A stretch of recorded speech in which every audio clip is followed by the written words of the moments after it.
As the death toll rose to 40, firefighters struggled Saturday to get the upper hand against several massive wildfires that have ravaged Northern California for almost a week. Strong winds kicked up overnight in the central Napa Valley region, causing some fires to spread and triggering evacuations in Sonoma and elsewhere, officials said. Fire officials feared that winds forecast for Saturday would be similar to those that stoked the first flames on October 8 and that have since exploded to more than 15 fires that have scorched 220,000 acres, destroyed an estimated 5,700 structures and caused at least 40 deaths. Despite low humidity and red flag warnings throughout the region, however, the winds appeared to calm down Saturday afternoon, aiding firefighters who have been battling the fire around the clock, officials said. Officials warned that the biggest threat remains the low humidity, with the dry air continuing to transform grass and vegetation into fuel. It's been drying out the mountains, said National Weather Service forecaster Steve Anderson. It's still going to be bone-dry out there overnight. Northerly winds, similar to Southern California's Santa Ana winds, are expected to move across the region at about 15 miles per hour overnight, with some 25 miles per hour gusts, he said. Temperatures are expected to drop into the mid-40s overnight, with temperatures expected to hover in the mid-80s Sunday. More than 10,000 firefighters from California and other states are fighting the fires in Northern California, said Dave Tetter of the California Department of Forestry and Fire Protection, and officials are readying more crews in Southern California, where red flag warnings are in place through Sunday. Firefighting efforts include 880 fire engines, 134 bulldozers, 224 hand crews and 138 water tenders, Tetter said. At first light Saturday, 14 helicopters were in the air conducting water drops. During a night of strong winds, the 46,000-acre Nuns Fire in Sonoma County grew by at least 300 acres, threatening the outskirts of the city of Sonoma and the Oakmont neighborhood in Santa Rosa. It was 10% contained as of Saturday, and had destroyed some buildings in the city of Sonoma. Firefighters were asleep in Healdsburg early Saturday morning when they got the call around 3:30 a.m. Get over to the Oakmont neighborhood of Santa Rosa. High winds had sent the Nuns Fire branching toward the city, which had already been devastated by the Tubbs Fire earlier in the week. Another branch was heading toward the city of Sonoma. When firefighters arrived, police were helping to evacuate the area. I don't think I've ever seen that many cop cars. Code 3 car fire spokesman Jeff Allen said, meaning they were flashing the lights and blaring the sirens. The firefighters headed up the ridge in the darkness, trying to hold the flames at bay with hoses and shovels. When the sun came up, air tankers and helicopters started dropping fire retardant and water. Bulldozers cut through the earth to create fire breaks, and firefighters set back fires to slow the blazes' advance. They were helped by the weather as winds started to slow later in the morning. The ridge remained blanketed with smoke late Saturday morning as helicopters circled. Occasionally a tall tree would become engulfed, and flickers of flames would be briefly visible from the road. An offshoot of the Nuns Fire, which ignited early Saturday when a downed power line touched a tree branch, has grown from 300 acres to more than 400 acres in several hours near Oakmont, CAL FIRE Operations Section Chief Steve Crawford said Saturday afternoon. Flames were pushing east and close to Highway 12, he said.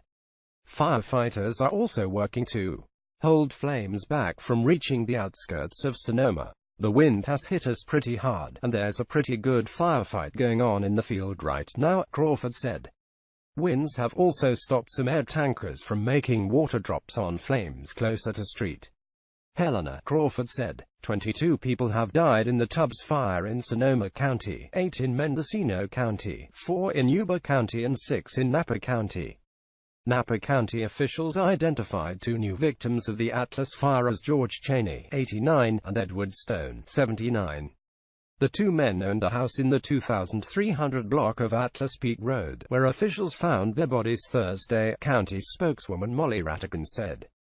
Much of their neighborhood was reduced to debris after the Atlas Fire scorched 50,403 acres. The fire, which continued to threaten about 5,000 homes, was 48% contained Saturday evening.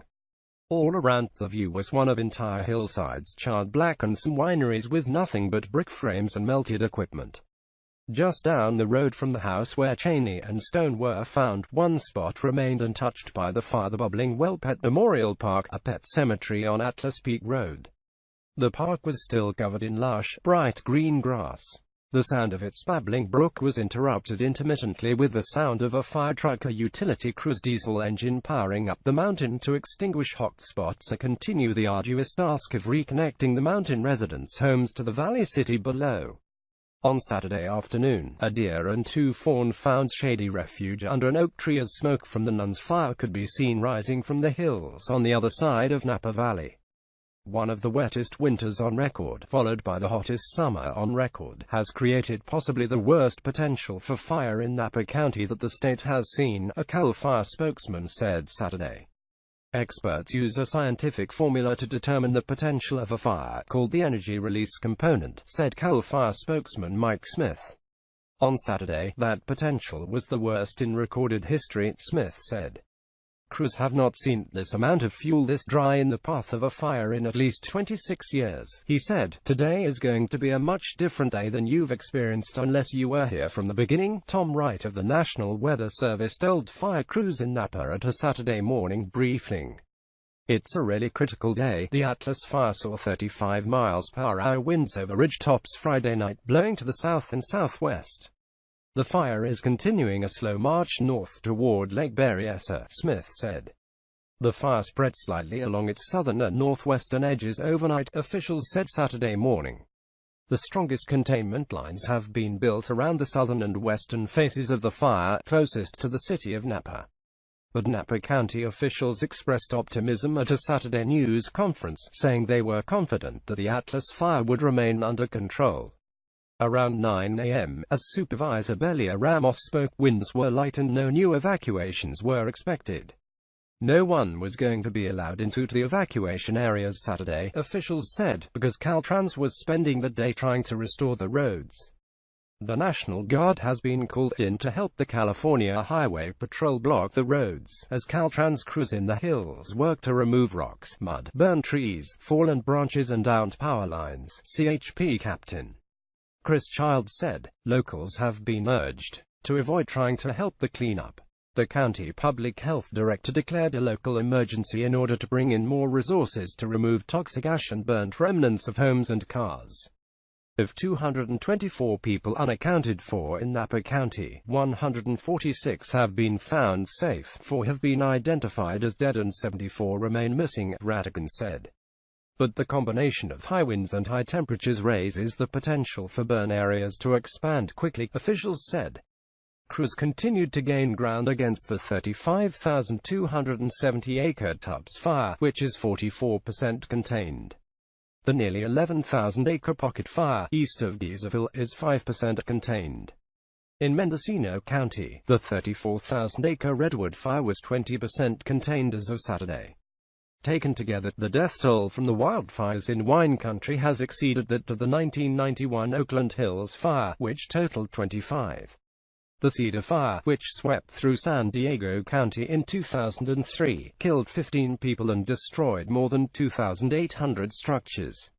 Officials expect the death toll to rise as search efforts continue in neighborhoods from Santa Rosa to the hills of Napa County. The Federal Emergency Management Agency is conducting damage assessments, providing aid to local agencies and offering federal funding to residents affected by the fire, the agency announced Saturday.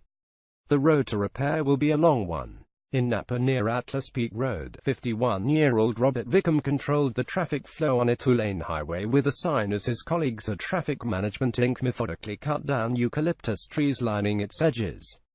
"We're going to be here for weeks," the Pittsburgh resident said. "I'm 51 and been in California my whole life, and I've never seen a fire this bad." Teams like Vickham's dotted the Atlas Fire's burn scar area first hit by the flames last weekend.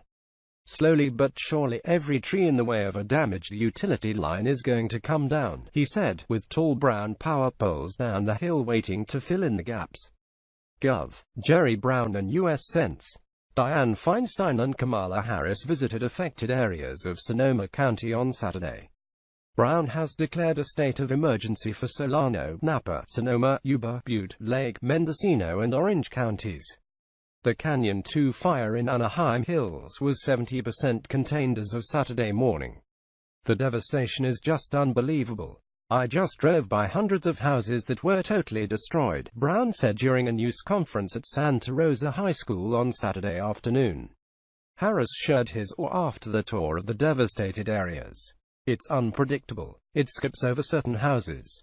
It's not logical in the way that it burns, she said. Despite the visits, there's often little politicians can do on the ground when wildfires strike besides comfort people who lost their homes and monitor emergency efforts to make sure they are getting the help they need. But Assemblyman Jim Wood has another job. Most of my work is in the morgue at this point, he said. A Democrat from Healdsburg, Wood also is a dentist who is helping law enforcement identify victims of the deadly fires in Northern California. Wood represents an enormous, mostly rural district stretching from Santa Rosa to the Oregon border in the north. There aren't many people in the country with his skills and experience.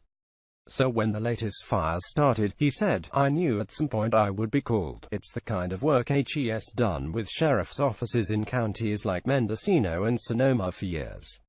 Sometimes, bodies are recovered mostly intact. Other times, there are only bone fragments. It's slow work. And getting the right dental records to identify the remains can be difficult. It's a process that will take a while, Wood said. At a time when distraught families are desperate for information about missing loved ones, Wood said he is grateful there's something he can do to help those families. There's times we're all standing around wondering what to do, he said. The dental work, Wood said, gives me a sense of purpose. Caption Joseph.Serna@latimes.com, Laura.Nelson@latimes.com, Chris.Majorian@latimes.com, Sonali.Coley@latimes.com. Nelson reported from Santa Rosa, Serna and Majorian from Napa County, and Coley from Los Angeles Times staff writer Page Street. John in Napa County contributed to this report. Also Santa Rosa.